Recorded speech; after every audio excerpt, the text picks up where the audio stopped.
Kabi-kabila ang landslide na naitala sa Cordillera Administrative Region o CAR.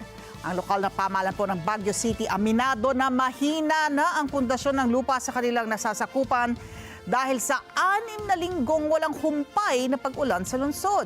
Vin Pascua sa detalye.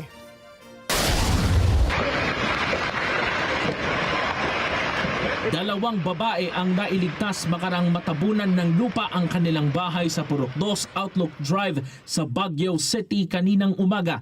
Nang maiahon ang mga biktima sa pagkakabaon ng bahay, ay isinugod agad ang mga ito sa pagamutan. Kinumpirma naman ni Baguio City Mayor Benjamin Magalong na 4 na bahay ang apektado ng pagguho at isang bahay lamang ay nagtamo ng matinding pinsala kung saan nailigtas ang 2 babae. Isinisi ng alkalde sa mahigit 1 buwan ng pag-ulan sa kanilang lungsod kung bakit lumambot at naitatala ang pagguho o soil erosion sa kanilang lugar. Well, ang isang worry natin dito is talagang saturated na yung ating ground because of the long duration ng rains natin dito. Remember, nag-umpisa ito mga almost 6 weeks na na talagang matindi yung ulan. Although nagkaroon tayo ng respite, nagkaroon tayo ng 3 days na sunny weather bago tayo tinamaan ulit itong krising. But relatively talagang saturated.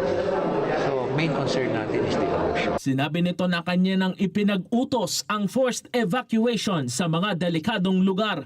Samantala, isinailalim sa high alert status ang Baguio City matapos ang matinding pananalasa ng Bagyong Emong.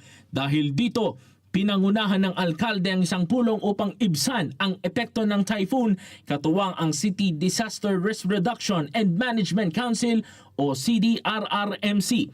Una nang naitala ang pagguho sa ilang kalsada at lugar sa Benguet, tulad ng Kilometer 8 Asin Road sa bandang ibaba ng Green Nara Campsite sa Tadyangan, Tuba, Benguet, Marcos Highway sa Poyoyoy, Taloy Sur sa Tuba, habang apektado din ng pagbaha ang mga residente ng Desok, Wangal, La Trinidad, Benguet.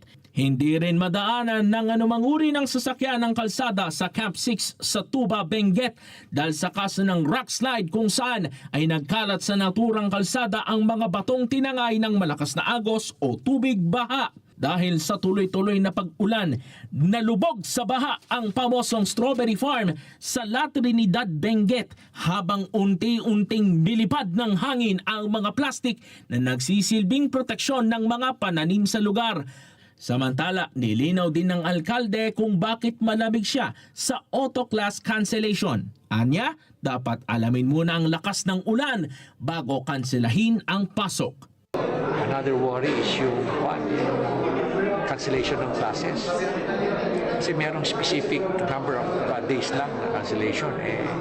Halos 1 linggo cancel ang classes.